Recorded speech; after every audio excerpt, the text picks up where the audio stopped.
بسم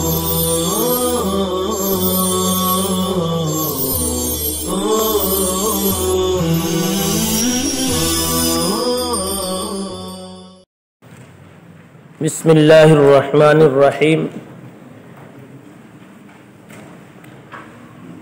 الحمد للہ وکفا وسلام علی عبادہ الذین اصطفی اما بعد۔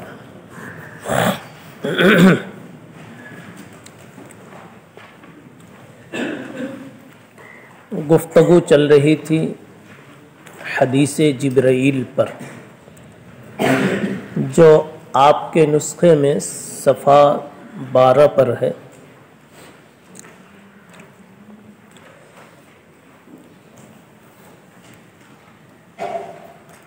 جبرائیل امین علیہ الصلاۃ والتسلیم نے ایک دیہاتی انسان کی شکل میں حاضر ہو کر سوال کیا، چند سوالات کیے، جس میں پہلا سوال مل ایمان، ایمان کیا چیز ہے؟ ماں سے شے کی صفات کا سوال ہوتا ہے۔ ایمان کی صفت، کیفیت، متعلقات کے بارے میں پوچھا، یعنی ایمان کی حقیقت کیا ہے؟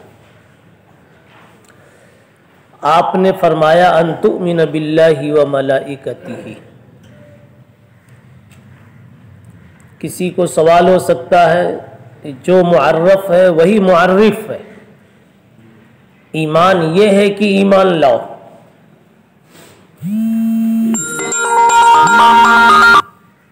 ایمان یہ ہے کہ ایمان لاؤ، تو گویا جو معرف ہے وہی معرف ہے۔ اس کو کبھی یوں بھی کہتے ہیں اخذ محدود فی الحد، محدود جس کی تعریف کی جائے، حد تعریف۔ تو ان تؤمن میں ان مصدریہ کی وجہ سے ان تؤمن کا حاصل ہوا ایمان، تو جو محدود ہے وہی حد ہے، محدود کو حد میں استعمال کر لیا۔ تو معرف اور معرف میں اتحاد ہوا، اور یہ بھی ممنوع ہے۔ جیسے کہا جائے کہ پوچھا جائے چشمہ کس کو کہتے ہیں، تو کرنے والا کہے کہ چشمہ وہ چشمہ ہے، یہ تعریف کا انداز نہیں ہوتا ہے۔ آم کس کو کہتے ہیں، آم وہ آم ہے، نہیں، یہ تو تعریف معرف معرف ایک ہو گیا۔ اس طرح یہاں ایک سوال ہو سکتا ہے، یا تو یوں کہہ لو کہ اتحاد ہو گیا معرف اور معرف کے درمیان، یا یوں کہہ لو اخذ محدود فی الحد لازم آیا، اور دونوں ممنوع ہے۔ اس کا جواب یہ ہے کہ الایمان سے ایمان شرعی اصطلاحی مراد ہے، ان تؤمن سے معنی لغوی مراد ہے، اس لیے اب اتحاد نہیں رہا۔ ان تؤمن باللہ و ملائکتہ، کل ملائکہ کی لغت بتلائی گئی کہ مادہ اس کا الکہ ہے، الوکت سے مشتق ہے، ارسال کا معنی اس کا ہے۔ و کتبہ و بلقائہ، لقاء سے کیا مراد ہے؟ ایمان لانا اللہ کی ملاقات پر، یہ سب مومن بہی کا تذکرہ چل رہا ہے۔ اللہ کی ملاقات کا کیا مطلب؟ امام نووی رحمۃ اللہ علیہ نے اس کا معنی بتایا ہے موت، یعنی اللہ کی ملاقات کنایا ہے موت سے، ایمان لانا موت پر، یہ ایمان کی تعریف میں شامل ہے۔ اب اس پر سوال ہوتا ہے یہ کیسا ایمان لانا موت پر؟ موت تو ایک مشاہد چیز ہے.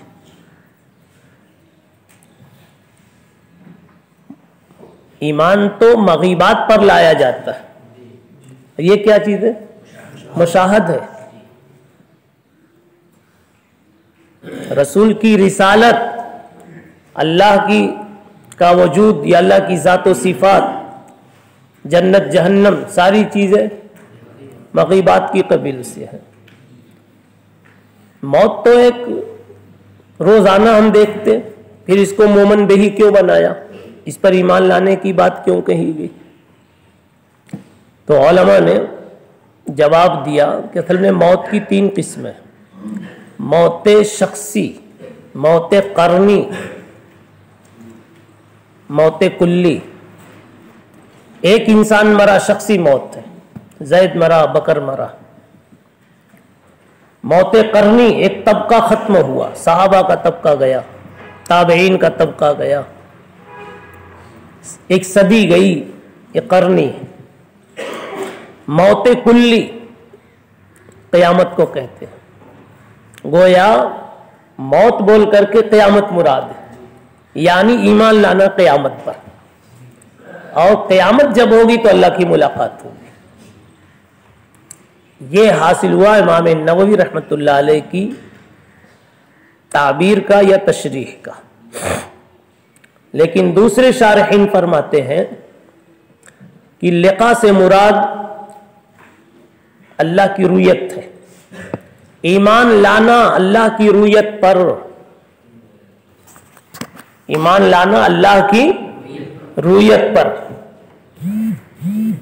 سمجھا کہ اللہ کی رویت ہوگی.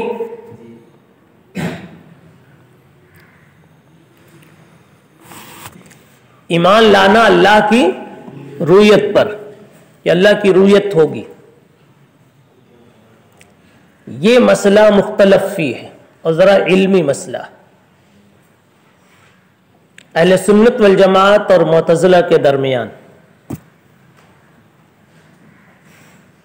توجہ سے آپ سنیں ذرا، میں پوری تفصیل تو نہیں کروں گا لیکن اتنی بات ضرور کہنے کی کوشش کروں گا کہ مسئلہ اختلاف مع دلیل کچھ آپ کے ذہن میں آ جاوے.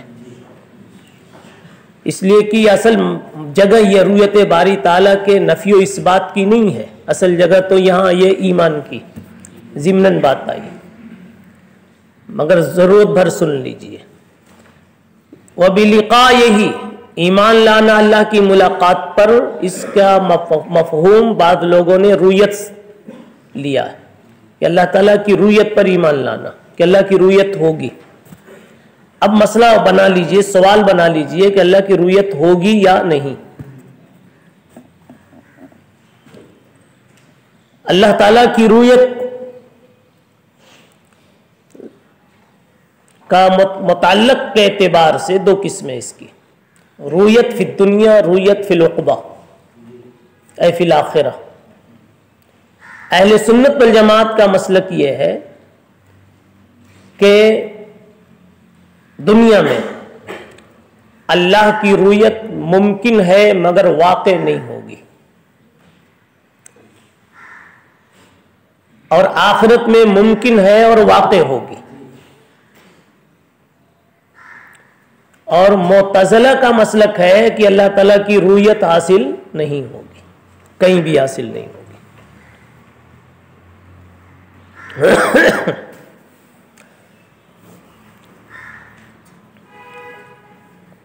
ان کے پاس جو دلیل ہے معتزلہ کی اور ان کے ہم نوا دوسرے فرقوں کی، وہ ہے لا تدرکہ الابصار وہو یدرک الابصار. قرآن کہتا ہے اللہ تعالیٰ کو یہ نگاہیں پا نہیں سکتی، اور وہ نگاہوں کو قابو میں لے لیتا ہے، اور ہماری نگاہیں اللہ کو نہیں پکڑ سکتی، یعنی دیکھ نہیں سکتی. دوسری بات وہ عقلی کہتے ہیں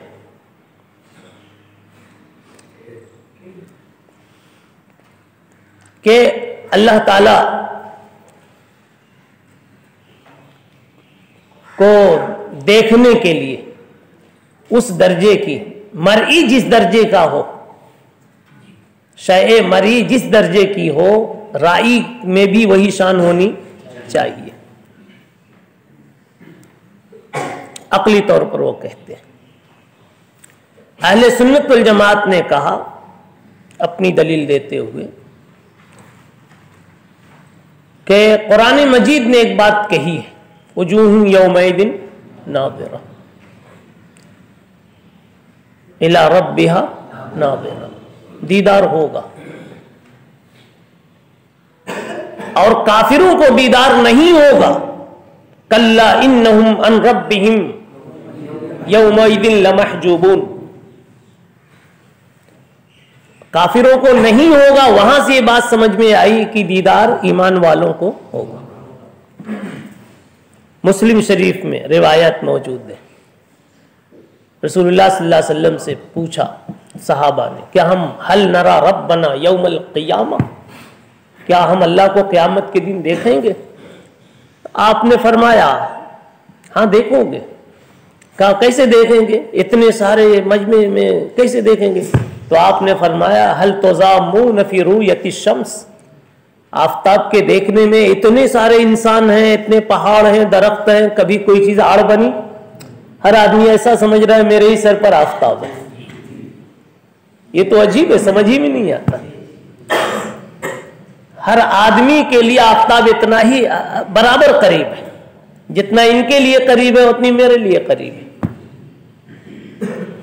عجیب ہے، سوائے خدا کی قدرت کے ایک اندیکھی طاقت کے کیا کہہ سکتے ہیں. تو اہل سنت والجماعت کے پاس تو بہت ساری روایتیں، بہت ساری دلیلیں. یہ تھوڑا سا اشارہ دیا گیا. اب رہ گئی بات ان کی دلیل کا جواب. ان کی دلیل کا جواب یہ ہے کہ انہوں نے کہا لا تدرکہ الابصار. اچھا، اس سے پہلے ایک بات اور ہم کہتے ہیں. ہم نے یہ کہا اللہ تعالیٰ کی رؤیت اس دنیا میں ممکن ہے مگر واقع نہیں ہوگی. ممکن ہونا کہاں سے سمجھا؟ حضرت موسیٰ علیہ السلام کے واقعے سے. انہوں نے حق تعالیٰ سے کہا تھا رب ارنی انظر الیک، اللہ میں دیکھنا چاہتا ہوں. اگر رؤیت دنیا میں محال ہوتی پیغمبر یہ سوال نہ کرتے. اللہ دل میں یہ سوال آنے ہی نہیں دیتے، اس لیے کہ محالات کا سوال لغو ہے یا جرم ہے. اہل سنت والجماعت نے امکان رؤیت پر جو استدلال کیا ہے وہ حضرت موسیٰ علیہ السلام کے واقعے سے بھی کیا. کہ حضرت موسیٰ علیہ السلام نے اللہ سے درخواست کی، یا اللہ میں آپ کو دیکھنا چاہتا ہوں. شوق بے قرار ہو گیا تھا، محبت پرجوش بن گئی تھی، رہا نہیں گیا، کہہ اٹھے رب ارنی. بات کہاں سے گئی معلوم ہے؟ کلیم اللہ تھے نا، کلام سبب بنا زیارت کی بے چینی کے لیے. اسی لیے مشائخ صوفیہ خانقاہوں میں بیٹھ کے کہتے ہیں نہ تنہا عشق از دیدار خیزت، بسا کی دولتز گفتار خیزت. عشق ہمیشہ دیدار سے نہیں ہوتا، کبھی گفتار سے بھی عشق پیدا ہو جاتا ہے. اس لیے گفتار سے بھی احتراز کرنا چاہیے احتراز کی جگہوں پر. اور جہاں عشق مطلوب ہے وہاں گفتار سے اپنی نسبت رکھنی چاہیے. خیر، موسیٰ علیہ السلام نے کہا اللہ میں دیکھنا چاہتا ہوں. اللہ تعالیٰ نے یہ نہیں کہا تیری درخواست مردود، تو نے غلط سوال کر دیا. اللہ تعالیٰ کا سکوت اس بات کی علامت ہے کہ موسیٰ علیہ السلام کا سوال اپنی جگہ بجا تھا. امکان تھا، اگر امکان نہ ہوتا پھر یہ سوال تھا تو اللہ کی طرف سے گرفت آ جاتی. اور پھر اللہ تعالیٰ نے جواب بھی دیا. یہ نہیں کہا کہ تم نے کیا الٹا سیدھا سوال کر دیا. کہا لن ترانی، تم نہیں دیکھو گے. یہ نہیں کہا لن تستطیع ان ترانی، تم دیکھ نہیں سکتے. یہ نہیں کہا، سکت کی امکان کی نفی نہیں کیا، وقوع کی نفی کیا. تم دیکھ نہیں سکتے یہ نہیں کہا، تم دیکھو گے نہیں، دیکھ پاؤ گے نہیں، یعنی کہ وقوع کی نفی. ایسا کر تو سکتا ہوں لیکن کروں گا نہیں، یہ ترجمہ جیسے ہوتا ہے. اور پھر آگے دوسری بات اللہ تعالیٰ نے کہا وَلَكِنِ انظُرْ إِلَى الْجَبَلِ، پہاڑ دیکھو. إِنِ اسْتَقَرَّ مَكَانَهُ فَسَوْفَ تَرَانِي، وہاں پہاڑ دیکھو، پہاڑ پر میری تجلی ظاہر ہوگی. پہاڑ اگر اپنی جگہ جمع رہ گیا تو تم بھی مجھے دیکھ سکتے ہو. اس سے کیا پتا چلا کہ معلق کیا رؤیت موسیٰ کو استقرار جبل پر. یہ تعلیق بتلا رہی ہے کہ امکان تو ہے. اہل سنت والجماعت نے یہ دقیق استدلال کیا. اب ایک کام رہ جاتا ہے کہ معتزلہ کی بات کا جواب دیا جائے. دو باتیں انہوں نے پیش کی تھی، بلکہ ایک ہی بات اصل ہے، لا تدرکہ الابصار. ہم اس کا دو طرح جواب دیتے ہیں. نمبر ایک، اللہ یہ کہہ رہا ہے یہ نگاہیں ادراک نہیں کر سکتی اللہ کا. رویت کی اس میں نفی نہیں ہے، رویت کا لفظ نہیں ہے، نظر کا لفظ نہیں ہے، مشاہدے کا لفظ نہیں ہے، ادراک کا لفظ ہے. ادراک کہتے ہیں کسی چیز کو اپنے احاطے علمیہ میں بالکلیہ لے لینا، یعنی کسی چیز پر کلی واقفیت حاصل کر لینا. اللہ اس کی نفی کر رہا ہے کہ تم ذات باری تعالیٰ کو کلیتاً نہیں جان سکتے. اور یہ تو عقیدہ ہمارا بھی ہے کہ اللہ تعالیٰ کو کلیتاً جاننا، بجمیع ما لہو ما علیہ جاننا، بجمیع صفات جاننا، وہ کسی کے بس کی بات نہیں. اس لیے کہ اس کی صفات کی کوئی نہایت نہیں ہے اور ہماری کھوپڑی محدود ہے. لا محدود کو محدود میں کیسے سمجھ سکتے؟ لا محدود ہستی کو اور اس کی ذات و صفات کو ہم محدود کھوپڑی میں کیسے لا سکتے؟ تو نفی جو ہے وہ احاطے کلیہ کی ہے، نفس نظر، نفس رویت کی نفی نہیں ہے. نمبر دو، اللہ تعالیٰ نفی کر رہا ہے اعلیٰ کی، احاطہ نہیں کر سکتے. اور اعلیٰ کی نفی ادنا کی کہ ثبوت کی طرف غماز ہوا کرتی ہے. اعلیٰ کی نفی ادنا کے ثبوت کی طرف غماز ہوتی ہے بسا اوقات، یوں کہہ لیجیے تاکہ کوئی اعتراض واقع نہ ہو. مثلا میں پہلے کہہ چکا ہوں، کوئی کہے یہ 50 کلو نہیں اٹھا سکتا، اسی میں اشارہ ہے کہ متکلم یہ کہنا چاہتا ہے کہ 5 کلو اٹھا سکتا ہے. اللہ تعالیٰ نے ادراک کہ کلی کی نفی کی، پتا چلا کلی ادراک تو انسان اللہ کی ذات و صفات کا نہیں کر سکتا، لیکن جزوی زیارت ہو سکتی، اسی سے اشارہ نکل رہا. جواب نمبر 3، لا تدرکہ الابصار، نگاہیں خدا کو نہیں پا سکتی. چلیے معتزلہ کے مطابق نگاہیں خدا کو نہیں دیکھ سکتی، مگر شاہ عبد القادر رحمت اللہ علیہ، شاہ عبد القادر دہلوی رحمت اللہ علیہ نے کہا ارے بھائی ہماری نگاہیں نہیں دیکھ سکتی لیکن وہ خود دکھا دے تو دیکھ سکتی. یعنی یہ کہنا ہے ان نگاہوں میں اتنی طاقت نہیں ہے کہ خود سے دیکھ لے، لیکن وہ دکھا دے تو دیکھ سکتے. وہ خود ہی کھڑکی کھول دے تو دیدار ہو سکتا ہے کہ نہیں ہو سکتا. یہ اصل بات ہے. رہ گئی بات نگاہوں کی کہ اللہ تعالیٰ کی معتزلہ نے جو کہا تھا، ایک عقلی بات کہی تھی نا، اس کی بات ہی، اس کا جواب یہ ہے کہ بھائی حق تعالی شانہ کا جو دیدار واقع ہوگا آخرت میں، تو مانا کہ ہماری آنکھ محدود ہے، اللہ کی ذات لامحدود ہے، مگر اللہ تعالیٰ کو جس قدر جس مومن کو دیدار کرانا ہوگا اس عالم باقی میں اللہ آنکھ بھی باقی عطا فرمائیں گے، اس لیے کہ وہاں کی ہر چیز باقی ہوگی، نعمتیں وہاں کی فانی نہیں ہوں گی، نہیں ہوگی، خالدین فیہا ہوں گے، جنت میں بھی اور جہنم میں بھی۔ تو وہاں کی آنکھ بھی کیا ملے گی؟ باقی ملے گی۔ اور پھر یہ کہ جب وہ اپنا دیدار کرانے کو کہہ چکا ہے تو دیدار کرانے کے لیے کرنے کے لیے جیسی آنکھ کی ضرورت ہے خود ہی نظام کرے گا۔ بہرحال بلقائہ میں یہی بات تھی کہ بلقائہ سے مراد اللہ تعالیٰ کی رویت ہے عام شارحین کی رائے کے مطابق۔ سبحان اللہ و بحمدہ، سبحان اللہ العظیم۔